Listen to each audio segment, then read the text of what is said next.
ইতিহাসের ঝুঁকিপূর্ণ নির্বাচন হতে পারে এবার, বললেন ইসি আনোয়ারুল। চ্যালেঞ্জ মোকাবিলা করে সুষ্ঠু ভোটের আশা সিইসির।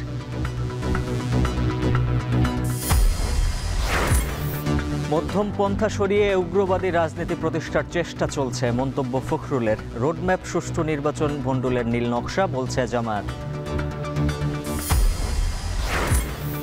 লতিফ সিদ্দিকী, অধ্যাপক কার্জন সহ ১৬ জনকে কারাগারে পাঠালো আদালত। শাহবাগ থানায় সন্ত্রাস বিরোধী আইনে মামলা।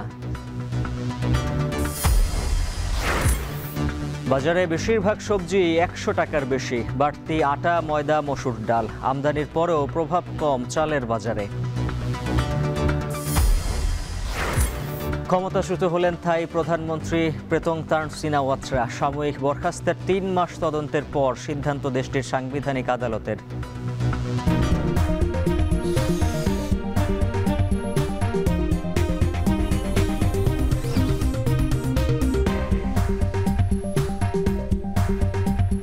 স্বাগত। এখন বিকেলে সঙ্গে আছে উজ্জ্বল হাফিজ। আসন্ন ত্রয়োদশ জাতীয় সংসদ নির্বাচন ইতিহাসের সবচেয়ে ঝুঁকিপূর্ণ হতে পারে, এমন শঙ্কা প্রকাশ করেছেন নির্বাচন কমিশনার ইসি আনোয়ারুল ইসলাম সরকার। তবে সব চ্যালেঞ্জ মোকাবিলা করেই সুষ্ঠু ভোটের আশা সিএসি AM নাসির উদ্দিনের। সকালে রাজধানীর আগারগাঁয়ে 2 দিনের প্রশিক্ষণ কর্মসূচি অনুষ্ঠানে এসব মন্তব্য করেন তারা। আরও জানাচ্ছেন জাবেদ আবদুল্লাহ। নির্বাচনের জন্য যাবতীয় কর্মযজ্ঞ 24টি ভাগে সাজিয়ে বৃহস্পতিবার রোডম্যাপ ঘোষণা করেছে নির্বাচন কমিশন।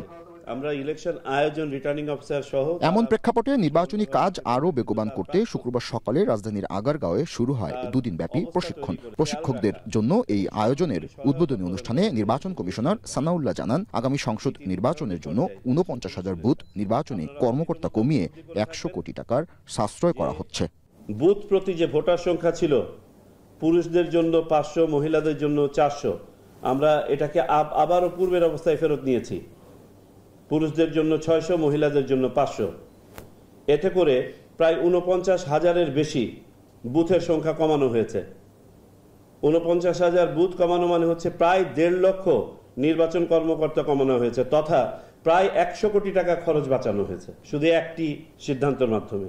অনুষ্ঠানে নির্বাচন কমিশনার আনোয়ারুল ইসলাম সরকার বলেন, এবারের নির্বাচন তুলনামূলকভাবে ঝুঁকিপূর্ণ ও কঠিন হবে, তাই ফাঁকিবাজির কোনো সুযোগ নেই বলে মনে করেন তিনি। বাংলাদেশের ইতিহাসে যতগুলো নির্বাচন হয়েছে সবচেয়ে বেশি ঝুঁকিপূর্ণ হবে, এতে কোনো সন্দেহ নেই। আজকে আপনারা যারা ট্রেডিং শুরু করবেন, আপনারাও যদি কোনো উদ্দেশ্যমূলকভাবে কোনো কাজে জড়ান, আপনাদেরকে কিন্তু ছাড়া হবে না। আমরা জানি কে কোথায় যান, এই অফিসের তথ্য কে কোথায় কিভাবে পাচার করেন। প্রধান নির্বাচন কমিশনার AM নাসির উদ্দিন বলেন, নতুন অনেক চ্যালেঞ্জ নিয়ে আয়োজন করতে হবে ত্রয়োদশ জাতীয় সংসদ নির্বাচন, তবে তা মোকাবেলা করেই সুষ্ঠু নির্বাচনের আশা তার। এজন্য এই 5 থেকে 6 মাসে সকলের সাথে যোগাযোগ স্থাপনের উপর গুরুত্ব দেন তিনি। নিত্য নতুন চ্যালেঞ্জ আমাদেরকে মোকাবেলা করতে হচ্ছে এখন, যে চ্যালেঞ্জগুলো আগে ছিল না। এই ইলেকশন করতে গিয়ে আমাদের দেশের তো নানাবিধ চ্যালেঞ্জেস তো ফিল্ডে আছেই, সেটা রাজনীতি সংক্রান্ত বা অন্যান্য সংক্রান্ত, ল অ্যান্ড অর্ডার সংক্রান্ত, সেটা তো আছে। Law and order challenge was always there, it was a matter of degree, not of kind. এদিকে প্রশিক্ষণ কর্মসূচিতে অংশ নিয়ে অবাধ ও সুষ্ঠু নির্বাচন আয়োজনে কারিগরি সহ সব ধরনের সহযোগিতার আশ্বাস দেন ইউরোপীয় ইউনিয়নের প্রতিনিধি পল। জাবেদ আবদুল্লাহ, এখন, ঢাকা। বাংলাদেশ নিয়ে ষড়যন্ত্র চলছে উল্লেখ করে বিএনপি মহাসচিব মির্জা ফখরুল ইসলাম আলমগীর বলেছেন, মধ্যম পন্থা ও উদারপন্থী রাজনীতি সরিয়ে উগ্রবাদ ও চরমপন্থী রাজনীতি প্রতিষ্ঠার চেষ্টা চলছে। প্রেস ক্লাবে আয়োজিত এক অনুষ্ঠানে তিনি আরও বলেন, যথাসময়ে নির্বাচন না হলে ফ্যাসিবাদ ফিরে আসার শঙ্কা রয়েছে। এদিকে আগামী ফেব্রুয়ারিতে নির্বাচন অনুষ্ঠিত হওয়ার আশা জানিয়ে বিএনপির স্থায়ী কমিটির সদস্য আমির খসরু বলেছেন, নির্বাচনের জন্য প্রস্তুতি নিচ্ছে বিএনপি। বিস্তারিত ওমর ফারুকের প্রতিবেদনে। আগামী বছর ফেব্রুয়ারিতে নির্বাচনের জন্য পুরোদমে প্রস্তুতি নিচ্ছে বিএনপি। দলটির স্থায়ী কমিটির সদস্য আমির খসরু বলেছেন, সবাই নির্বাচিত সরকারের জন্য অপেক্ষা করছে। বরিশাল শিল্পকলা একাডেমিতে এক অনুষ্ঠানে যোগ দিয়ে তিনি আরও বলেন, ফেব্রুয়ারিতে নির্বাচনের মাধ্যমেই দেশে গণতন্ত্র পুনঃপ্রতিষ্ঠা হবে। এটা একটা সাময়িক সরকার, আমার কোনো প্রত্যাশা নাই। আমরা অপেক্ষা করছি একটা নির্বাচিত সরকারের জন্য। নির্বাচিত সরকার যখন দেশে আসবে তার জন্য আমাদের এই প্রস্তুতি, যদি জনগণ আমাদেরকে সমর্থন দেয়, এই প্রস্তুতি আমরা আগে ভাগে নিচ্ছি, যাতে করে প্রথম দিন থেকে বাংলাদেশের মানুষের পাশে আমরা দাঁড়াতে পারি। এদিকে রাজধানীর জাতীয় প্রেস ক্লাবে রক্তাক্ত জুলাই শীর্ষক বইয়ের মোড়ক উন্মোচন অনুষ্ঠানে বিএনপি মহাসচিব মির্জা ফখরুল বলেন, যথাসময় নির্বাচন না হলে দেশে ফ্যাসিবাদ ফিরে আসার শঙ্কা রয়েছে। আমি যেটা বলি সবসময় নির্বাচন হবেই, এবং যে ঘোষণা দেওয়া হয়েছে সেই সময়টাতেই হবে। এই কারণে যে এর কোনো বিকল্প নেই। আজকে যদি নির্বাচন বন্ধ করা হয় বা নির্বাচন না হয়, তাহলে এই জাতি প্রচন্ড রকমের ক্ষতিগ্রস্ত হবে। যে একটা অবাধ সুষ্ঠু নিরপেক্ষ নির্বাচনের মধ্য দিয়েই আমরা আমাদের যে কাঙ্ক্ষিত লক্ষ্য গণতান্ত্রিক রাষ্ট্র ব্যবস্থা, সেই রাষ্ট্র ব্যবস্থায় আমরা যাওয়ার সুযোগ পাব। তিনি বলেন, বিএনপিকে সংস্কার বিরোধী বলে প্রচার করছে একটি পক্ষ। বাংলাদেশ নিয়ে ষড়যন্ত্র চলছে বলে সতর্ক করে বিএনপি মহাসচিব বলেন, দেশে মধ্যমপন্থা ও উদারপন্থী রাজনীতি সরিয়ে দিয়ে উগ্রবাদ ও চরমপন্থী রাজনীতি প্রতিষ্ঠার চেষ্টা চলছে। মধ্যপন্থা রাজনীতি, উদারপন্থী রাজনীতি, উদারপন্থী গণতন্ত্র তাকে সরিয়ে দিয়ে একটা উগ্রবাদের রাজনীতিকে নিয়ে আসা বাংলাদেশে, এটাও বাংলাদেশের জন্য চরম ক্ষতিকর হবে। আমাদেরকে সেই জন্য এই উদারপন্থী গণতন্ত্রকে প্রতিষ্ঠা করবার জন্য ঐক্যবদ্ধ হয়ে কাজ করতে হবে। জনগণের আশা আকাঙ্ক্ষা পূরণে দলের নেতাকর্মীদের সজাগ দৃষ্টি রাখার আহ্বান জানান বিএনপি মহাসচিব। কিন্তু বাংলাদেশের মানুষ কিন্তু বিএনপির উপরে তাকিয়ে আছে। বিএনপি তাদের পরিবর্তন আনবে। ওমর ফারুক, এখন, ঢাকা। নির্বাচনের রোডম্যাপ একটি সুষ্ঠু নির্বাচন নষ্ট করার নীল নকশা বলে মন্তব্য করেছেন জামায়াতে ইসলামের নায়েবে আমির ডাক্তার আব্দুল্লাহ মোহাম্মদ তাহের। কুমিল্লার 14 গ্রাম উপজেলায় এক বৈঠকে একথা বলেন তিনি। প্রচলিত পদ্ধতি নাকি পিআর পদ্ধতিতে নির্বাচন হবে সে বিষয় নির্ধারণ করার আগে রোডম্যাপ ঘোষণা করা অপরাধ বলেও মন্তব্য করেন তিনি। আগের ট্রেডিশনাল যে পদ্ধতি কনস্টিটিউয়েন্সি ওয়াইজ, আর আমরা নতুন বলেছি পিআর সিস্টেম। সুতরাং এই দুইটা পদ্ধতির ভিতরে যে কোনো একটি সেটেল না হওয়া পর্যন্ত একটি সিস্টেমে নির্বাচনের পথনকশা ঘোষণা করাটা এটা তাদের জন্য বড় ধরনের অপরাধ এবং অন্যায়। গতকালকে আপনারা দেখছেন যে একটা রোড ম্যাপ ঘোষণা করছে নির্বাচনের, এটা কি বলে, কি নকশা বলে, পথনকশা বাংলা। কিন্তু অনেকগুলো বিষয় এখন আনসেটেল রয়ে গেছে। নির্বাচন, ফেব্রুয়ারি নির্বাচনে জামায়াতে ইসলামীর কোনো আপত্তি নেই। এদিকে নির্বাচন কমিশন ঘোষিত নির্বাচনী রোডম্যাপকে স্বাগত জানিয়েছেন এবি পার্টির সাধারণ সম্পাদক ব্যারিস্টার আসাদুজ্জামান ফুয়াদ। তবে রোডম্যাপে প্রয়োজনীয় অনেক নির্দেশনা নেই বলেও দাবি করেন তিনি। শুক্রবার দলটির কেন্দ্রীয় কার্যালয়ে এক সংবাদ সম্মেলনে তিনি আরও বলেন, আগামী নির্বাচন অবশ্যই জুলাই সনদের ভিত্তিতে হতে হবে। আগামী 26-এর নির্বাচনটা হইতে হবে জুলাই সনদের অধীনে।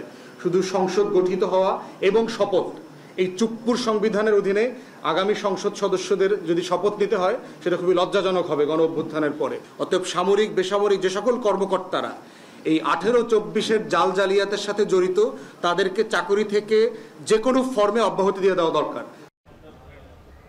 ছুটির দিনেও চতুর্থ দিনের মতো জোর প্রচারণা চালাচ্ছেন ডাকসুর নির্বাচনের প্রার্থীরা। সকালে ক্যাম্পাসে ঢিলেঢালা প্রচারণা থাকলেও বাদ-জুমা গতি পায় বিভিন্ন পদে প্রতিদ্বন্দ্বিতা করার প্রার্থীদের।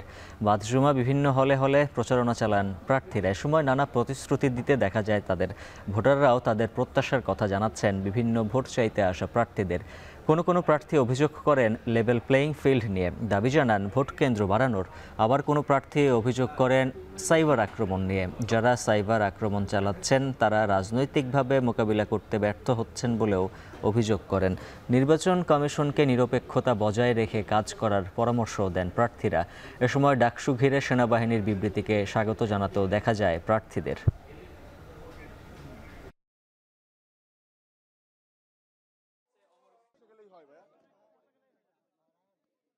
আমরা কোনো অভিযোগ দিতে চাই না, অভিযোগের দিকে যেতে চাই না। আমরা একটি সুন্দর, সুষ্ঠু, একটি গ্রহণযোগ্য নির্বাচন আয়োজনের পথে আমরা সম্মিলিতভাবেই হাঁটছি। আমরা নির্বাচন কমিশনকে বলতে চাই যে আপনারা যদি লেভেল প্লেয়িং ফিল্ড তৈরি না করতে পারেন, তাহলে একটা কাজ করেন, যাদের প্রভাব সবচেয়ে বেশি, আপনারা যাদের সাথে পারতেছেন না তাদেরকে বিপি ঘোষণা করে দেন। যতগুলো ভোট কেন্দ্র রাখা হয়েছে সেই ভোট কেন্দ্রের মধ্য দিয়ে আসলে যদি তাদের সর্বোচ্চ এফিসিয়েন্সিও তারা প্রয়োগ করেন 20,000-এর বেশি ভোট পড়বে না। ডাকসু নির্বাচনের প্রচারণার খবর জানাতে এই মুহূর্তে সরাসরি যুক্ত আছেন সহকর্মী হোসেন জাহিদ। জাহিদ, জানাবেন বিকেলের প্রচারণা কেমন চলছে?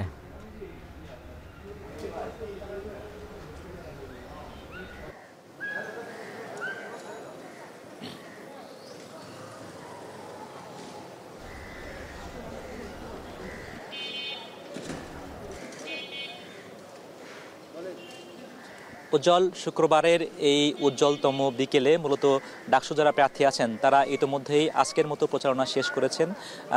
তারা দুপুরের পরে মূলত জুমার নামাজের পরে তারা বিভিন্ন হলে তারা প্রচার কাজ তারা শুরু করেন।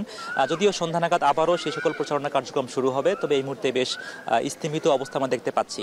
এবং ছাত্র দলের পক্ষ থেকে যিনি ভিপি পদে নির্বাচন করছেন তিনি যে অভিযোগগুলো করছিলেন যে আসলে তাদেরকে সাইবার অ্যাটাক করা হচ্ছে রাজনৈতিকভাবে হেরে গিয়ে, তারা এই দাবিটিও করছেন যে আসলে আসন্ন যে নির্বাচন সেই নির্বাচনে ছাত্রদল বিপুল ভোটে জয়লাভ করবে। পাশাপাশি পাল্টা অভিযোগ করছেন ছাত্র শিবিরের যে প্রার্থী আছেন তিনিও, সাদিক কায়েম, তিনি বলছিলেন যে আসলে ছাত্র শিবিরের যে প্রচারণা সেখানেও যেমন বাধা দেওয়া হয়েছে, ছাত্র শিবিরের ব্যানার সেটি ভেঙে ফেলা হয়েছে, কিন্তু অভিযোগ দেওয়ার পরেও বিশ্ববিদ্যালয় কর্তৃপক্ষ কোনো ব্যবস্থা নেয়নি বলে এই অভিযোগ তিনি করছিলেন। এই আচরণবিধি ভেঙে ফেলার যে অভিযোগ সেটি মূলত অন্যান্য যে প্রার্থী আছেন, বিশেষ করে প্রতিরোধ পর্ষদের মেঘ মল্লার বসু, তিনিও করেছেন। তিনি বলছিলেন যে আসলে তাদেরকে যেভাবে সাইবার অ্যাটাকের পাশাপাশি বুলিং করা হচ্ছে এটি আসলে কতটুকু সন্তোষজনক পরিবেশ তৈরি করবে শেষ পর্যন্ত সেই আশঙ্কা তিনি করেছেন। এবং ছাত্র অধিকার পরিষদের পক্ষ থেকে যিনি দাঁড়িয়েছেন বিন আমিন মোল্লা, তার পক্ষ থেকেও একই অভিযোগের সুর আমরা শুনতে পেয়েছি। তিনি বলছিলেন যে আসলে শেষ মুহূর্তে যদি সন্তোষজনক পরিবেশ না হয় নির্বাচন থেকে তারা সরে দাঁড়াতে পারেন, এমন একটা হুঁশিয়ারিও দিয়েছেন। তবে সব প্রার্থীদের কাছেই নির্দিষ্ট একটি বিষয় আমরা কমন পেয়েছি, সেটি হলো যে 8টি ভোট কেন্দ্রে 40,000 ভোটার সেটি ভোট দেওয়ার জন্য কতটুকু উপযুক্ত, কতটুকু আসলে সক্ষমতা রাখে এই 8টি কেন্দ্র, সেই প্রশ্ন তারা তুলেছেন। একই সঙ্গে নির্বাচন কমিশনের কাছে তারা এই আবেদনটি করেছেন যাতে করে এই ভোট কেন্দ্র বাড়ানো হয়। উজ্জ্বল, আসলে গতবার যখন 19 সালে নির্বাচনটি হয়েছিল তখন কিন্তু 18টি ভোট কেন্দ্র ছিল, সেবার ভোটার সংখ্যাও কম ছিল, কিন্তু এবার ভোটার সংখ্যা বেড়েছে, প্রার্থী সংখ্যা বেড়েছে। এমন প্রেক্ষাপটে ভোট কেন্দ্র 8টি থাকা কতটুকু যৌক্তিক সেই প্রশ্ন তারা মূলত তুলতে চাইছেন। এবং যেহেতু ভোট দেওয়ার নির্দিষ্ট সময় রয়েছে, কাজেই সেই সময়ের মধ্যে থেকেই ভোট প্রদান করা সেটি কতটুকু শেষ হবে সে আশঙ্কা থেকে মূলত এই দাবিটি বারবারই তারা করছেন। সেটি ছাত্রদলের পক্ষ থেকে এসেছে, বাম প্যানেল থেকে এসেছে, একই সঙ্গে ছাত্র অধিকার পক্ষ থেকে আমরা একই অভিযোগটি শুনেছি। এবং যেহেতু আজ শুক্রবার চলছে, কাজেই সিনেট ভবনে যেই নির্বাচনী অফিসিয়াল কার্যক্রম সেটি আজ বেশ আমরা ভাটা পড়তে দেখেছি। আগামীকাল শনিবারেও নির্বাচন কমিশনের যে কার্যক্রম সেটি হয়তো আবারও দৃশ্যমান হবে। এবং নির্বাচন কমিশনের যিনি চিফ রিটার্নিং অফিসার জসিমউদ্দিন, তিনিও আমাদেরকে জানিয়েছেন যে আজকে মূলত আসলে অফিসিয়ালি কোনো তথ্য সেটি তারা আসলে আজকে গ্রহণ করা না করা সেটি থেকে একটু বিরত আছেন, কাল থেকে এটি পূর্ণ উদ্যমে শুরু হবে। এবং যেহেতু নির্বাচনী প্রচারণার 4র্থ দিন চলছে, কাজেই প্রার্থীরাও ভিন্ন ভিন্ন হলে নিয়ম মেনে গিয়েই সেই চেষ্টাটি করছেন তার আসলে তার ইশতেহারগুলো সেগুলোকে প্রকাশ করার জন্য, প্রচার করার জন্য, মানুষকে সেক্ষেত্রে কনভিন্স করার জন্য। যদিও অনেক প্যানেলই ইতিমধ্যে তারা আসলে ইশতেহার ঘোষণা করলেও এখনও একাধিক প্যানেল রয়েছে যারা এখনও নির্বাচনী ইশতেহার কি উদ্দেশ্য নিয়ে আসলে ভোটাররা তাদেরকে ভোট দেবেন সেটি এখনও শেষ করতে পারেননি। তবে খুব শীঘ্রই সেটি 7 সেপ্টেম্বরের আগে শেষ করবেন এমনটি প্রত্যাশা করা হচ্ছে, এমনটি অনুমান করা যাচ্ছে। উজ্জ্বল, চেষ্টা করব পরবর্তী বুলেটিনে নিয়ে যুক্ত হয়ে আবারও এই নির্বাচনী প্রচারণার খবর জানাতে। আপাতত এই ছিল আমার কাছে সর্বশেষ। ডাকসু নির্বাচনের প্রচারণার খবর জানাচ্ছিলেন হোসেন জাহিদ। এদিকে জাহাঙ্গীরনগর বিশ্ববিদ্যালয় কেন্দ্রীয় শিক্ষার্থী সংসদ নির্বাচনে কিছুটা উত্তাপ দেখা গেল বিপরীত চিত্র হল সংসদ নির্বাচনে। 21টি হল সংসদে 315টি পদের বিপরীতে 130টি পদে বিনা প্রতিদ্বন্দ্বিতায় নির্বাচিত হতে যাচ্ছেন প্রার্থীরা, আর 64টি পদ শূন্য থাকবে। এর মধ্যে কোরামপূর্ণ না হয় অকার্যকর থাকতে পারে 13 নম্বর ছাত্রী হল সংসদ। এই বিমুখতা বিশ্ববিদ্যালয় ও জাতীয় রাজনীতিতে সংকট তৈরি করতে পারে বলে মনে করছেন সংশ্লিষ্টরা। হুমায়ুন কবিরের প্রতিবেদনে থাকছে বিস্তারিত। 33 বছর পর জাকসু নির্বাচনের ডামাডোল জাহাঙ্গীরনগর বিশ্ববিদ্যালয় ক্যাম্পাসে। পাশাপাশি 21টি আবাসিক হলেও অনুষ্ঠিত হবে নির্বাচন। এসব হল সংসদে মোট 315টি পদ রয়েছে। এর মধ্যে 130টি পদে বিনা প্রতিদ্বন্দ্বিতায় নির্বাচিত হতে যাচ্ছেন প্রার্থীরা, আর 64টি পদে কেউই মনোনয়ন তোলেননি। জাকসু ও হল সংসদ নির্বাচনের খসড়া প্রার্থী তালিকা বিশ্লেষণ করে দেখা যায় ছাত্রদের 11টি আবাসিক হলে 15টি করে মোট 165টি পদ আছে। এই 165 পদের মধ্যে 8টিতে কোনো প্রার্থী নেই এবং 61টি পদে একক প্রার্থী রয়েছে। মেয়েদের হলগুলোর চিত্র আরও করুন। 10টি আবাসিক হল সংসদের 150 পদের মধ্যে 56টিতে কোনো প্রার্থী নেই, আর 69টি পদে একজন করে প্রার্থী রয়েছেন। দীর্ঘদিন পর জাকসু নির্বাচন হওয়ায় এর গুরুত্ব বুঝে উঠতে না পারা, হল রাজনীতি মুক্ত রাখা ও সাইবার হেনস্থার কারণে আগ্রহ কম বলে মনে করছেন শিক্ষার্থীরা। শিক্ষার্থীরা ভাবছেন এই যে জাকসুতে আসলেও তারা এক কোন দলের মধ্যে পড়ে যাবেন, রাজনৈতিক অপরাজনীতির শিকার হবেন, এজন্য তারা হল সংসদে তারা আগ্রহ দেখাচ্ছে না। আমরা আসলে মনে করি যে এই যে রাজনৈতিক সচেতনতা কমে যাওয়া কিংবা রাজনীতি আগ্রহ কমে যাওয়া, সেটা সামনের দিনে রাজনৈতিক বাংলাদেশের রাজনীতির জন্যই আসলে অনেক বেশি ক্ষতিকারক। হল সংসদে যে ভিপি, জিএস, এজিএস এই পদগুলো প্রতিদ্বন্দ্বী হইলেও বাকি পদগুলোতে ওই রকমভাবে প্রতিদ্বন্দ্বিতা নাই। কারণ হচ্ছে যে সবাই মনে করতেছে যে এই 3টে পদে গেলেই হয়তো বা ক্ষমতা চর্চা করা যাবে, কিন্তু বাকি পদগুলোতে ওইরকমভাবে গুরুত্ব নেই। লেজুর ভিত্তিক রাজনীতির বাইরে শিক্ষার্থী সংসদের এই নির্বাচন বিমুখতার প্রভাব বিশ্ববিদ্যালয় ও জাতীয় রাজনীতিতে পড়তে পারে বলে শঙ্কা প্রার্থীদের। একই সাথে নারীদের জন্য নিরাপদ একটি পরিবেশ তৈরির দাবিও তাদের। এই রিসেন্ট টাইমে রাজনীতি নিয়ে যে নেগেটিভ ধারণাটা আসছে, আমরা যে জুলাই একটা বড় বিপ্লবের মাধ্যমে পার হয়ে আসলাম, তার আগে তো আমরা অনেক কিছু ফেস করছি। সো এই জন্য হচ্ছে আরও আশেপাশে মেয়েদের যে সিকিউরিটি বলেন বা আরও অন্য নিরাপত্তাজনিত যেসব কারণ আছে, ওইসব কারণেও মেয়েদের আগ্রহ একটু কম দেখা যায়। রাজনীতিতেও সংকট দেখা দিবে এবং এটার জন্য সেফ স্পেস তৈরি করা হচ্ছে না নারীদের জন্য। এটা করতে পারে একমাত্র বিভিন্ন রাজনৈতিক দলগুলোই। তারা কাদা ছোড়াছুড়ি না করে, তারা হচ্ছে প্রতিহিংসা রাজনীতি না করে নারী শিক্ষার্থীদের জন্য নারী বান্ধব একটা স্পেস তৈরি করতে পারে বলে আমি মনে করছি। এদিকে 13 নম্বর ছাত্রী হলে 4টি পদের বিপরীতে 6 জন প্রার্থী হয়েছেন। হল সংসদের গঠনতন্ত্র অনুযায়ী সংসদের মিটিংয়ের জন্য কোরাম পূর্ণ করতে হলে 7 জন সদস্য প্রয়োজন। সেক্ষেত্রে এখানে 4 জন নির্বাচিত প্রতিনিধি এবং 2 জন শিক্ষক প্রতিনিধি মিলেও কোরাম পূর্ণ হবে না। ফলে অকার্যকর থাকার আশঙ্কা রয়েছে 13 নম্বর ছাত্রী হল সংসদের। বিষয়টি আলোচনার মাধ্যমে সমাধানের কথা জানিয়েছেন নির্বাচন কমিশন। যেখানে কোনো প্রকার প্রার্থীর ল্যাকিংস আছে সেটা পরবর্তীতে আমরা সিদ্ধান্ত গ্রহণ করব। বিশ্ববিদ্যালয় প্রশাসন এবং জাকসুর প্রেসিডেন্ট স্যারের নির্দেশনায় আমরা কাজ করব। আগামী 11 সেপ্টেম্বর অনুষ্ঠিত হতে যাচ্ছে 10ম জাকসু নির্বাচন। এবার মোট ভোটার 11,919 জন, এর মধ্যে ছাত্র 6,102 জন এবং ছাত্রী 5,817 জন। ওয়ায়ন কবির, এখন সাভার। সন্ত্রাস বিরোধী আইনের মামলায় কারাগারে পাঠানো হলো সাবেক মন্ত্রী আব্দুল লতিফ সিদ্দিকী। ঢাকা বিশ্ববিদ্যালয়ের আইন বিভাগের শিক্ষক শেখ হাফিজুর রহমান কার্জন সহ 16 জনকে সকালে তাদের আদালতে হাজির করা হলে জামিন নামঞ্জুর করা হয়। আসামি পক্ষের আইনজীবী মব সৃষ্টির অভিযোগ করলেও রাষ্ট্রপক্ষের আইনজীবীরা আদালতকে বলেন, পতিত সরকার প্রধান শেখ হাসিনাকে ফিরিয়ে আনতেই ষড়যন্ত্র করছিলেন অভিযুক্তরা। বাইজিদ সাদের প্রতিবেদন। আব্দুল লতিফ সিদ্দিকী, শেখ হাফিজুর রহমান কার্জন, মঞ্জুরুল আলম পান্না সহ 16 জনকে শুক্রবার সকালে হাজির করা হয় সিএমএম আদালতে। এদের মধ্যে লতিফ সিদ্দিকী বাদে বাকি 15 জন আসামি জামিন আবেদন করেন। উভয় পক্ষের শুনানি শেষে জামিন না দিয়ে সবাইকে কারাগারে পাঠানোর আদেশ দেন আদালত।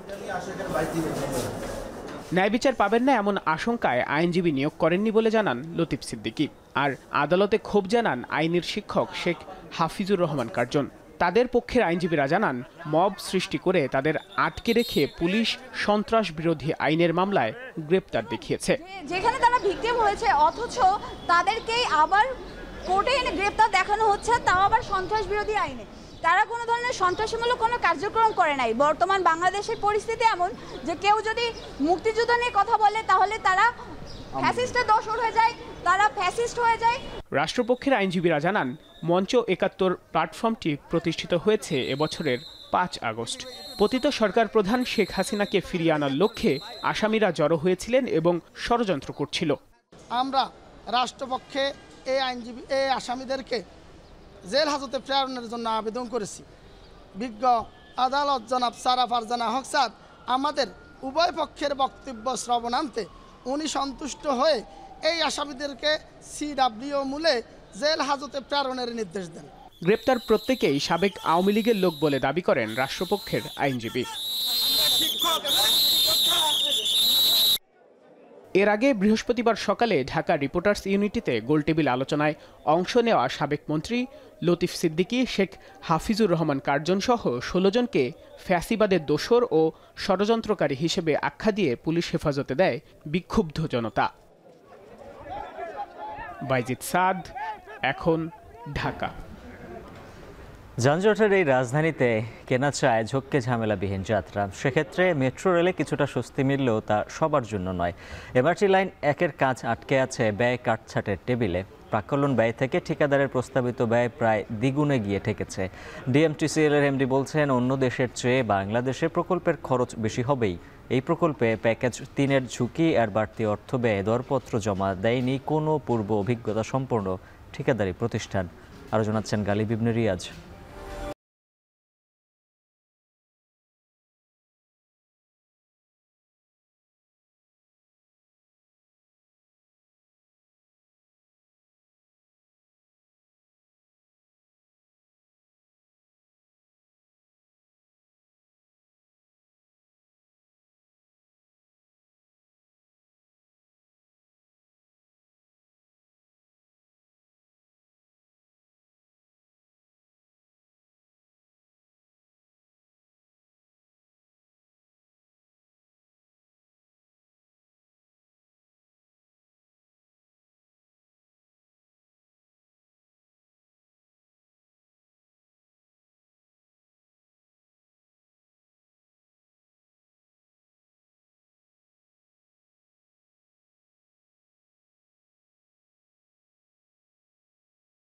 তুলনায় বেশি হবেই, বিকজ আমাদের দেশে এক্সপার্ট লোক আনতে হয় বিদেশ থেকে।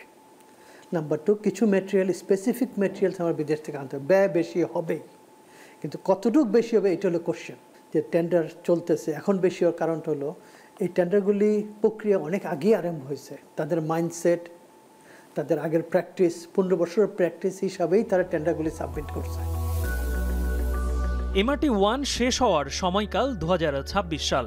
ডিপিপি সংশোধনের পর সময়ও বাড়বে দ্বিগুণের বেশি। তবে এমডির বিশ্বাস, বর্ধিত সময়ে শেষ হবে প্রকল্পের কাজ।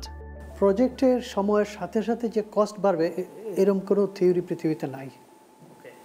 ঠিক আছে, আপনি এটা কস্ট, আপনি তখন টাইম অপটিমাইজেশন করবেন। যেই টাইমটা আমরা এখন কস্ট অপটিমাইজেশনের জন্য ইউজ করতেছি, সেই টাইমটা পিছন ব্যাক এন্ড থেকে সেভ করা সম্ভব। মেট্রো করা আমাদের প্রয়োজন, এবং মেট্রো আরম্ভ করার জন্য হয়তো যত সত্তর, মানে আমরা চাচ্ছি যে নেক্সট ইয়ারের ভিতরে যত তাড়াতাড়ি একটা কমেন্সমেন্ট আরম্ভ করতে পারি মেট্রো, ওর থেকে কমেন্সমেন্ট করার থেকে 6 থেকে 7 বছর লাগবে। তবে মাঠের চিত্র প্রতিবন্ধকতায় ঠাসা। এখন পর্যন্ত এয়ারপোর্ট থেকে নতুন বাজার পর্যন্ত পাতাল 5টি স্টেশনের ইউটিলিটি স্থানান্তরের কাজ কোনোটির শেষ কিংবা চলমান থাকলেও থমকে আছে উত্তর বাড্ডা ও আফতাবনগরের পরিষেবা স্থানান্তরের কাজ। পূর্ব অভিজ্ঞতায় জনদুর্ভোগের কথা ভেবে বিকল্প সড়ক ব্যবহারের প্রস্তাব ডিএমপির, তবে ব্যয় হবে বাড়তি টাকা। এই ডাইভার্সনের টাকা আমাদের ইয়াতে ধরা নেই, ডিপিপিতে লোকাল টাকা ধরা নেই। লোকালে আছে শুধু ইউটিলিটি শিফটিং।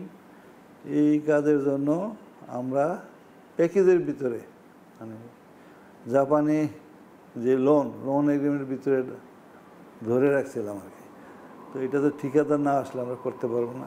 এই প্রকল্পে সবচেয়ে জটিল আর ঝুঁকিপূর্ণ প্যাকেজ বলা হচ্ছে CP3-কে। কমলাপুর থেকে রামপুরা পর্যন্ত 4.57 কিলোমিটার লাইনে স্টেশন থাকবে 4টি। মাটির উপরের অংশে নানান স্থাপনার সাথে আছে লাইনের তীক্ষ্ণ বাঁক। নিচের টানেলের শেষ অংশে যাবে মাটির 110 ফুট নিচ দিয়ে। স্টেশনগুলোর দুই পাশে থাকবে 160 ফুটের বেশি ডায়াফ্রাম ওয়াল, যা মাটির ধস রোধ করবে।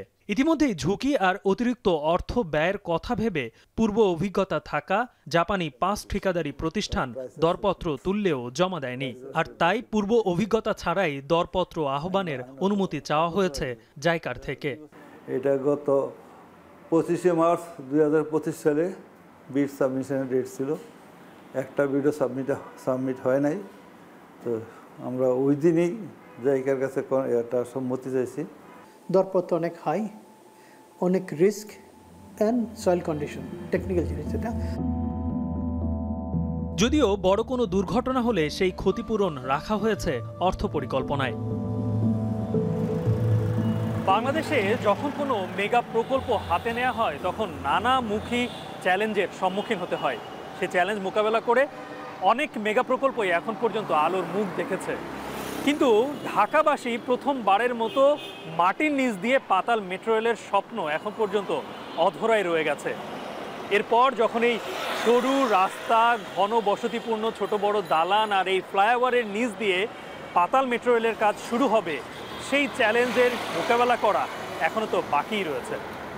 গালিব ইবনে রিয়াজ, এখন, ঢাকা। রাজধানীর কাঁচা বাজারে সবজির দামে স্বস্তি নেই ক্রেতাদের। 100 টাকার নিচে মিলছে হাতে গোনা কয়েকটি সবজি। সপ্তাহের ব্যবধানে করলা, কচুরলতি, বেগুন, গাজর থেকে শুরু করে শিম, টমেটো সবকিছুর দামই বেড়েছে 10 থেকে 20 টাকা পর্যন্ত।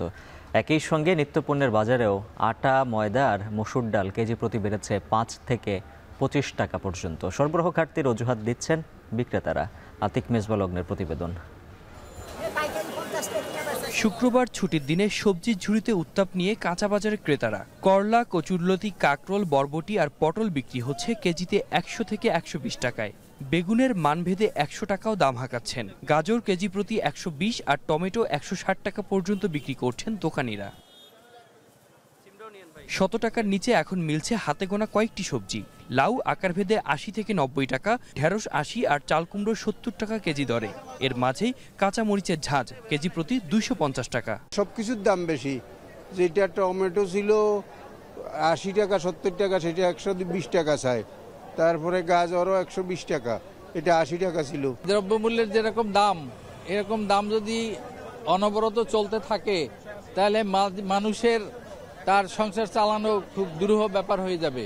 দামের ঊর্ধ্বগতিতে ক্ষুব্ধ ক্রেতারা বাজার মনিটরিং জোরদার করার দাবি জানালেও বিক্রেতাদের যুক্তি, বন্যার প্রভাবে সরবরাহ কমে যাওয়ায় দাম বেড়েছে। সবজির পাশাপাশি বেড়েছে অন্যান্য নিত্যপণ্যের দামও। কেজিতে আটার দাম 6 থেকে 10 টাকা, ময়দার 5 থেকে 10 টাকা বেড়েছে। সবচেয়ে বেশি চাপ পড়েছে ডালের বাজারে। ছোট দানার মসুর ডাল কেজিতে 150 থেকে 160 টাকায় বিক্রি হচ্ছে। মোটা দানার মসুর 105 টাকা, মুগ ডাল 25 টাকা বেড়ে এখন 200 টাকার কাছাকাছি, আর ছোলা কেজি প্রতি বেড়েছে 10 টাকা। চাল, ডাল, আটা সব একই, মানে আজকে এক বাজার, কাল বাজার আসলেই পরিবর্তন। এই পরিবর্তন আমাদের নাবিশ্বাস একবার হয়ে গেছে। চালের বাজারেও ভোগান্তি রয়ে গেছে, যদিও গত সপ্তাহে মিনিকেট চাল কিছুটা কমেছে, প্রতি কেজি 1 থেকে 1.5 টাকা। তবুও এখনো বিভিন্ন ব্র্যান্ডের চাল বিক্রি হচ্ছে। ডায়মন্ড, মঞ্জুর ও সাগর 80 টাকা, রশিদ 72 টাকা আর মোজাম্মেল মিনিকেট 85 টাকা কেজি দরে। চাউলের দাম আসলে যতটুকু বাড়ছে সিজন অনুসারে ওই হিসেবে অত্যাধিক বাড়ছে, এখন ওই অবস্থায় স্থিতিশীল আছে। এদিকে আমিষের বাজারে মাছ ও মাংসের দাম অপরিবর্তিত রয়েছে। হালিতে 4 টাকা কমেছে ডিমের দাম। আতিক মেজবাহ লগ্ন, এখন, ঢাকা। ভারত থেকে চাল আমদানির পরও কুষ্টিয়ায় বাড়তি দামে বিক্রি হচ্ছে চাল। তবে সরবরাহ বাড়ায় সপ্তাহের ব্যবধানে চাঁদপুরের বাজারে কমেছে শাকসবজির দাম। এদিকে চট্টগ্রামের বাজারে পেঁয়াজ ও আদার দাম কমলেও হঠাৎ বেড়েছে মসুর ডালের দাম। কুষ্টিয়ার চালের বাজারে ভারত থেকে চাল আমদানির পর কিছুটা দাম কমার আশা থাকলেও বাজারে তার প্রতিফলন নেই। এদিকে সরবরাহ কমায় চাঁদপুরের বাজারে মাছের দাম বাড়তি। সপ্তাহ ব্যবধানে চাষের মাছের দাম বেড়েছে 20 থেকে 30 টাকা, চড়া ইলিশের দামও। এদিকে সরবরাহ কম থাকায় ছুটির দিনে ময়মনসিংহে চাষের মাছের সংকট দেখা যায়। আর গত সপ্তাহের তুলনায় কিছুটা স্বস্তি দিচ্ছে চট্টগ্রামের সবজির বাজার। তবে বৃষ্টির কারণে গত সপ্তাহে যেসব সবজির দাম চড়া ছিল তা এখনও বাড়তি দামে কিনছেন ক্রেতারা। নিত্যপণ্যের বাজারে ডালের দাম গত কয়েক সপ্তাহ ধরে বাড়তি। এদিকে সরবরাহ বাড়লেও দাম কমেনি সৈয়দপুরের সবজি বাজারে, যদিও বিক্রেতাদের দাবি অন্য বছরের তুলনায় এবছর দাম কিছুটা কম।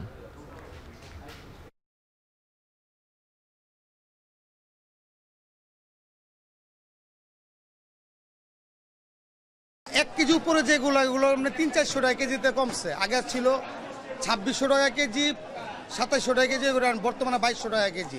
দামটা আনুপাতিক হারে কিছুটা কম। প্রচুর খাইছি সব জায়গাতেই, এইলে মাছের দাম এত বাড়ছে, নাহলে বাড়তো না। সব জায়গাতে মাছের খাইছিস, পাওয়া যাইতেছে না মাছ। পরিস্থিতির ভয়াবহতা বোঝাতে স্বাস্থ্য অধিদপ্তর থেকে প্রতিদিন ডেঙ্গুতে আক্রান্ত ও মৃত্যুর তথ্য জানানো হয়, যদিও এতে প্রকাশ পায় না ডেঙ্গুর প্রকৃত চিত্র। কেবল যারা হাসপাতালে ভর্তি হচ্ছেন তাদের তথ্যই উঠে আসছে স্বাস্থ্য অধিদপ্তরের প্রতিবেদনে। ডেঙ্গু আক্রান্ত রোগীর প্রকৃত সংখ্যা আরও বেশি বলে মত কীটতত্ত্ববিদদের। শম্পা বিশ্বাসের প্রতিবেদনে থাকছে বিস্তারিত। চলতি বছর এখন পর্যন্ত সারা দেশে ডেঙ্গু আক্রান্তের সংখ্যা 30,000 ছাড়িয়েছে। থেমে নেই মৃত্যুর সংখ্যাও। তবে তথ্য কেবল দেশের বিভিন্ন হাসপাতালে ভর্তি রোগীর। স্বাস্থ্য অধিদপ্তর থেকে প্রতিদিন বিকেলে ডেঙ্গুর আপডেট জানানো হয়। এই তালিকায় দেশের বিভিন্ন হাসপাতালে ভর্তি রোগীর সংখ্যা লিপিবদ্ধ করা থাকলেও হাসপাতালের আউটডোর ডায়াগনস্টিক সেন্টার বা বাসায় বসে যারা ডেঙ্গু টেস্ট করে চিকিৎসা নিচ্ছেন তাদের তথ্য নেই সরকারের কাছে। ফলে ডেঙ্গুতে আক্রান্তের প্রকৃত চিত্র এই তথ্যে উঠে আসছে না বলে মনে করছেন কীটতত্ত্ববিদরা। তাদের মতে ডেঙ্গুতে আক্রান্তের প্রকৃত সংখ্যা আরও বেশি। মশা বা মশাবাহিত রোগ নিয়ন্ত্রণের সবচেয়ে পূর্ব শর্ত হচ্ছে মশাবাহিত রোগ বা রোগীর সঠিক তথ্য সংগ্রহ করা বা তার সঠিক ঠিকানা সংগ্রহ করা। স্বাস্থ্য অধিদপ্তরের কন্ট্রোল রুম থেকে যে তথ্য আসে ডেঙ্গু রোগীর, সেটি সম্পূর্ণ তথ্য নয়। প্রচুর রোগী ডায়াগনস্টিক সেন্টারে ডেঙ্গু পরীক্ষা করায়, বাসায় চিকিৎসা নেয়, ছোট বড় বিভিন্ন ক্লিনিকে চিকিৎসা নেয়, যাদের তথ্যটি কন্ট্রোল রুমে আসে না। স্বাস্থ্য অধিদপ্তর ঢাকার ৭৩টি হাসপাতালের বাইরে দেশের আরও ৮০টি জায়গা থেকে ডেঙ্গু রোগীর তথ্য সংগ্রহ করে থাকে, যা প্রকৃত সংখ্যা জানার জন্য পর্যাপ্ত নয় বলেও মত বিশেষজ্ঞদের। এদিকে তথ্য বলছে রাজধানীতে ডেঙ্গু আক্রান্তের বেশিরভাগই ঢাকা দক্ষিণ সিটি কর্পোরেশনের বাসিন্দা। তবে সংস্থাটির দাবি তাদের মশক নিধন কার্যক্রম আগের চেয়েও আরও জোরদার করা হয়েছে। প্রতি ওয়ার্ডে প্রতিদিনই কার্যক্রম চলমান এবং এই কার্যক্রমটা বিশেষ করে জুলাই মাসের শেষ দিক থেকে একটু বেশি জোরদারকরণ করা হয়েছে। যেহেতু এটা পিক সিজন, আমরা অক্টোবর পর্যন্ত এই কার্যক্রমটা চালাবো, তারপরে আবার নিয়মিত কার্যক্রমের দিকে চলে যাব। স্বাস্থ্য অধিদপ্তর ডেঙ্গু আক্রান্তের তথ্য সংগ্রহ শুরু করে ২০০০ সাল থেকে। এর মধ্যে ২০২৩ সালে এই রোগে আক্রান্ত হয়ে রেকর্ড ৩,২১,১৭৯ জন রোগী ভর্তি হন হাসপাতালে। সবচেয়ে বেশি মৃত্যুও হয় ওই বছর। শম্পা বিশ্বাস, এখন, ঢাকা। দেশের বাইরের খবর। এবার সাংবিধানিক আদালতের রায়ে ক্ষমতাচ্যুত হয়েছেন থাইল্যান্ডের সাময়িকভাবে বরখাস্ত প্রধানমন্ত্রী পেতংতান সিনাওয়াত্রা। রায়ে বলা হচ্ছে সিনাওয়াত্রার ফোনালাপটি জনমনে বিভ্রান্তি সৃষ্টি করেছে এবং আলাপের ধরন ইঙ্গিত করে এখানে থাইল্যান্ডের চেয়ে কম্বোডিয়ার স্বার্থ রক্ষা করা হচ্ছে। এদিকে আত্মপক্ষ সমর্থন করলেও সাংবিধানিক আদালতের এই রায় মেনে নিয়েছেন সদ্য ক্ষমতাচ্যুত থাই প্রধানমন্ত্রী। সতীর্থ কর্মকার জানাবেন বিস্তারিত। গেল মে মাসে থাইল্যান্ড কম্বোডিয়া সীমান্তে সেনা বিরোধকে ঘিরে উত্তেজনার মধ্যেই তৎকালীন থাই প্রধানমন্ত্রী পেতংতান সিনাওয়াত্রার একটি ফোনালাপ ফাঁস হয়। থাই গণমাধ্যমে দাবি করা হয় ওই ফোনালাপে কম্বোডিয়ার সাবেক প্রধানমন্ত্রী হুন সেনের সঙ্গে অতি আনুগত্যের সুরে কথা বলেছেন পেতংতান। এই ফোনালাপ ফাঁসের জেরে তীব্র বিক্ষোভ শুরু হয় থাইল্যান্ডে। অভিযোগ ওঠে রাষ্ট্রদ্রোহেরও। জনরোষের এক পর্যায়ে সাংবিধানিক আদালতে দায়ের করা হয় পিটিশন। ১ জুলাই ৭-২ ভোটে প্রধানমন্ত্রী পেতংতানকে সাময়িক বরখাস্তের সিদ্ধান্ত নেন আদালত। এরপর আত্মপক্ষ সমর্থনের জন্য পেতংতানকে ১৫ দিনের সময় দেয়া হলে এ ঘটনার জন্য ক্ষমা চান তিনি।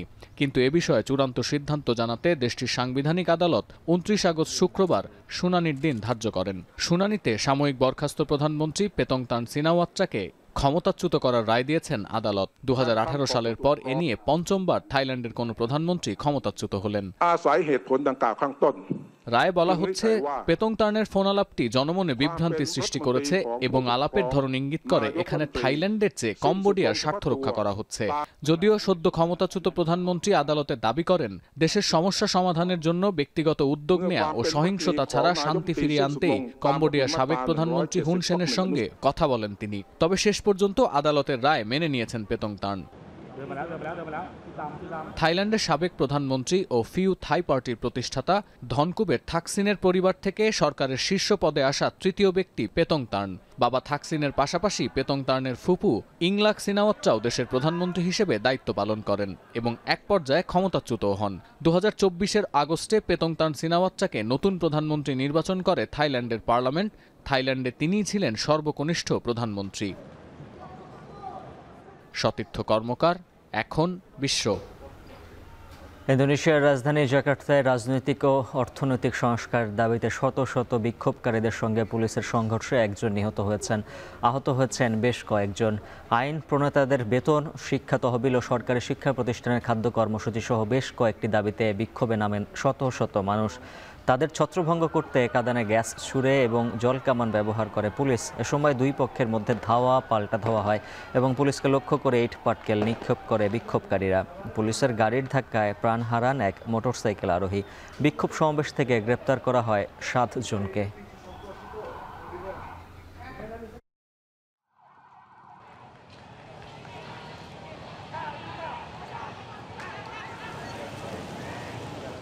নরেন্দ্র মোদী এবং তার প্রয়াত মাকে নিয়ে কিছু কংগ্রেস কর্মীর অশালীন মন্তব্যের জেরে পাটনায় কয়েক দফা সংঘাতে জড়িয়েছে বিজেপি কংগ্রেস। আহত হয়েছেন বেশ কয়েকজন। কংগ্রেসের ভোটার অধিকার যাত্রা কর্মসূচির মঞ্চে এ ধরনের মন্তব্যের প্রতিবাদে শুক্রবার রাজ্য জুড়ে বিক্ষোভ করেছে বিজেপি। পাল্টা কর্মসূচিতে বিজেপি মাঠে নামায় বেঁধে যায় গণ্ডগোল। সতীর্থ কর্মকারের প্রতিবেদন। ঘটনার সূত্রপাত গেল মঙ্গলবার বিহারের দরভাঙ্গায়। আসন্ন বিধানসভা নির্বাচন উপলক্ষে কংগ্রেস নেতা রাহুল গান্ধীর ভোটার অধিকার যাত্রা কর্মসূচির জন্য প্রস্তুত মঞ্চ। সেখানে দলটির কিছু কর্মী মাইকে প্রধানমন্ত্রী নরেন্দ্র মোদী ও তার মা প্রয়াত হীরাবেনকে নিয়ে অশালীন মন্তব্য করেন। মুহূর্তেই এই বক্তব্য ছড়িয়ে পড়ে অনলাইনে। শুরু হয় কংগ্রেস বিজেপির বাকযুদ্ধ। যদিও ভিডিওটির সত্যতা যাচাই করেনি কোনো নির্ভরযোগ্য ফ্যাক্ট চেকিং সংস্থা। পরদিন বুধবার রাহুল গান্ধী ও তেজস্বী যাদব যৌথভাবে বিহারের দরভাঙ্গা, মুজাফফরপুর ও সীতামারহিতে বিশাল জনসভা করেন। এই তিনটি জায়গায় এনডিএ জোটের শক্ত ঘাঁটি। কিন্তু এরই মধ্যে উত্তপ্ত ভারতীয় রাজনৈতিক মহল। দরভাঙ্গায় কংগ্রেস কর্মীদের অশালীন মন্তব্যের প্রতিবাদে শুক্রবার পাটনায় বিক্ষোভের ডাক দেয় বিজেপি। তাদের কর্মসূচি ঠেকাতে পাল্টা কর্মসূচি দেয় কংগ্রেসও। দুপক্ষের মধ্যে চলে হাতাহাতি, ধাওয়া পাল্টা ধাওয়া। প্রধানমন্ত্রীকে নিয়ে কুরুচিপূর্ণ মন্তব্য করায় একজন সন্দেহভাজনকে এরই মধ্যে আটক করেছে বিহার পুলিশ। এক্স বার্তায় বিহার পুলিশ আরও জানায়, বিজেপির করা এফআইআর এর ভিত্তিতে আটক ওই সন্দেহভাজনকে আদালতে পাঠানো হয়েছে। কংগ্রেস কর্মীদের এমন আচরণকে দলীয় ব্যর্থতা হিসেবে দেখছেন কেন্দ্রীয় স্বরাষ্ট্রমন্ত্রী অমিত শাহ। দাবি করেছেন এজন্য ক্ষমা চাইতে হবে কংগ্রেস প্রধান রাহুল গান্ধীকে। এছাড়া আরও বলেছেন, একজন দরিদ্র মায়ের সন্তান গেল 11 বছর ধরে দেশ চালাচ্ছেন, তা মেনে নিতে পারছেন না কংগ্রেস নেতা রাহুল গান্ধী। আর রাহুলের নেতৃত্বাধীন কংগ্রেস ভারতীয় রাজনীতিতে বৃক্ষরোপণ করেছে বলে অভিযোগ বিজেপি নেতাদের। प्रधानमंत्री नरेंद्र मोदी जी को लेकर, उनके परिवार, उनकी माता जी को लेकर बहुत गंदे अपशब्द बोले गए, पर यह हैरानी की बात नहीं है। ये दोनों परिवारवाद के नवाबजादे हैं। मुझे लगता है शर्मसार आज उस पार्टी को होना चाहिए जो पार्टी कभी अपने आप को भारत में स्वतंत्रता संग्राम से जोड़ती। এদিকে কংগ্রেস নেতাদের অভিযোগ, মোদী সরকারের মদতে সাধারণ কর্মীদের ওপর চড়াও হয়েছে বিজেপি সমর্থক গোষ্ঠী। দলটির মুখপাত্র অসিত নাথ তিওয়ারির দাবি, যাদের বিরুদ্ধে কটূক্তির অভিযোগ উঠেছে তারা আদৌ দলের সমর্থক কিনা বা তারা কি উদ্দেশ্যে ওই মন্তব্য করেছে তা তদন্তের মাধ্যমে স্পষ্ট করা প্রয়োজন। একজন ব্যক্তির অশালীন আচরণের দায় দল নেবে না। সতীর্থ কর্মকার, এখন বিশ্ব। কাল থেকে শুরু হচ্ছে বাংলাদেশ নেদারল্যান্ডসের টি-20 সিরিজ। দুই দলে ম্যাচ ভেন্যু সিলেটে চূড়ান্ত প্রস্তুতিতে ব্যস্ত। শেষ মুহূর্তের প্রস্তুতি সহ ট্রফি উন্মোচনের অনুষ্ঠানের বিস্তারিত জানাতে সিলেট আন্তর্জাতিক ক্রিকেট স্টেডিয়াম থেকে যুক্ত আছেন সহকর্মী সন্দীপন শুভ। শুভ, জানাবেন ট্রফি উন্মোচন কখন হবে?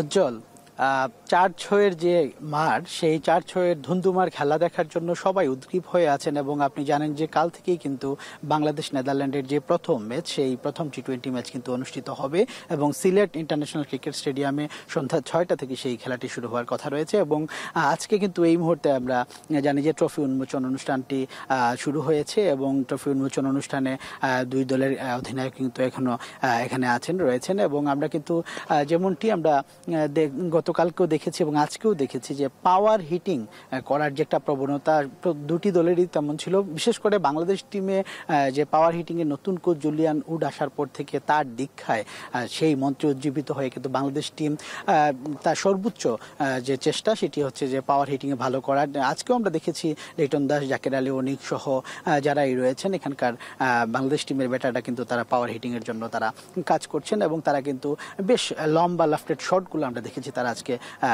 এগুলো রপ্ত করার চেষ্টা করছেন এবং তারা বলছেন যে হয়তো বা 2-4 দিনে বা 2-4টা ম্যাচে এটা সম্ভব না হলেও তারা খুব তাড়াতাড়ি এই জিনিসটা রপ্ত করতে চান। এবং লিটন দাস বলছেন যে পাকিস্তান সিরিজের মতো আত্মবিশ্বাস নিয়ে তারা নেদারল্যান্ডকে পরাজিত করতে চান এবং তাদের অবশ্যই প্রত্যাশা হচ্ছে নেদারল্যান্ডকে দেশের মাটিতে হোয়াইট ওয়াশ করা। এবং এর পাশাপাশি যদি আমি একটু বলি আপনাকে নেদারল্যান্ড টিমের কথা, নেদারল্যান্ড টিমের কিন্তু স্কট এডওয়ার্ড, যিনি নেদারল্যান্ড টিমের ক্যাপ্টেন, তিনিও আমাদের সাথে কথা বলছিলেন, আমরা তখন শুনছিলাম যে তিনি বলছেন যে বাংলাদেশ তাদের মাটিতে কঠিন প্রতিপক্ষ হলেও বাংলাদেশকে হারানোর প্রত্যয় নিয়ে তারা কিন্তু এখানে এসেছেন। যেহেতু 50 ওভারের ম্যাচে অর্থাৎ ওয়ানডেতে কিন্তু বাংলাদেশকে হারানোর অভিজ্ঞতা রয়েছে নেদারল্যান্ড টিমের, সেই জন্য এবারও তারা চাচ্ছেন যে সেই প্রত্যয়কে সামনে রেখে তারা যেন বিশেষ করে বাংলাদেশ টিমকে হারাতে পারেন। এবং তারা বলছেন যে আসলে দেশের মাটিতে বিশেষ করে সিলেটের উইকেটে, স্পোর্টিং উইকেটে হয়তো বাংলাদেশ একটু শক্ত প্রতিদ্বন্দ্বী, কিন্তু তারপর তারা আত্মবিশ্বাসী। তবে গতকালকে নেদারল্যান্ড যখন প্র্যাকটিসে আসেন তখন কিন্তু বৃষ্টির বাগড়া ছিল, সেই বৃষ্টির বাগড়া অতিক্রম করে কিন্তু নেদারল্যান্ড টিম তারা কিন্তু চেষ্টা করেছেন ইনডোরে অনুশীলন করার জন্য, এবং কিছুটা বিরক্ত থাকলেও আবহাওয়ার উপরে তারা তাদের অনুশীলনটি সারার চেষ্টা করেছেন ইনডোরে। এবং আজকে কিন্তু তারা কিছুক্ষণের মধ্যে সেই সিলেট ক্রিকেট স্টেডিয়ামে তাদের যে অনুশীলনটি এবং তারা করবেন এবং শেষ মুহূর্তের প্রস্তুতি করবেন। এবং আপনি যেমনটি জানতে চাচ্ছিলেন যে ট্রফি উন্মোচন কিন্তু ইতিমধ্যে শেষ হয়েছে এবং এখানে দুই দলের ক্রিকেটাররাও ছিলেন এবং ক্রিকেটের কর্তা ব্যক্তিরাও ছিলেন। তো এই ছিল আমার কাছে আসলে বাংলাদেশ এবং নেদারল্যান্ডের টি-20 সিরিজের উদ্বোধনী পর্বের বা ট্রফি উন্মোচনের সর্বশেষ খবরাখবর। সিলেটে শেষ হয়েছে বাংলাদেশ নেদারল্যান্ডসের টি-20 সিরিজের ট্রফি উন্মোচন, সেই খবর জানাচ্ছিলেন সহকর্মী সন্দীপন শুভ। এখন বিকেল শেষ করার আগে শিরোনামগুলো জানিয়ে দিচ্ছে আরও একবার। ইতিহাসের ঝুঁকিপূর্ণ নির্বাচন হতে পারে এবার, বললেন ইসি আনোয়ারুল। চ্যালেঞ্জ মোকাবিলা করে সুষ্ঠু ভোটের আশা সিইসির। মধ্যমপন্থা সরিয়ে উগ্রবাদী রাজনীতি প্রতিষ্ঠার চেষ্টা চলছে, মন্তব্য ফখরুলের। রোডম্যাপ সুষ্ঠু নির্বাচন ভণ্ডুলের নীল নকশা, বলছে জামাত। লতিফ সিদ্দিকী, অধ্যাপক কার্জন সহ 16 জনকে কারাগারে পাঠালো আদালত। শাহবাগ থানায় সন্ত্রাস বিরোধী আইনে মামলা। বাজারে বেশিরভাগ সবজি 100 টাকার বেশি, বাড়তি আটা, ময়দা, মসুর ডাল। আমদানির পরও প্রভাব কম চালের বাজারে। ক্ষমতাচ্যুত হলেন থাই প্রধানমন্ত্রী প্রেতংতান সিনাওয়াত্রা। সাময়িক বরখাস্তের 3 মাস তদন্তের পর সিদ্ধান্ত দেশটির সাংবিধানিক আদালতের। আর এই ছিল এখন বিকেলের আয়োজন। এখন টেলিভিশন ওয়েবসাইটে দেখুন এখন.tv, ফেসবুকে দেখুন facebook.com/tv.এখন, সরাসরি ইউটিউবে দেখতে ভিজিট করুন youtube.com/c/echontv।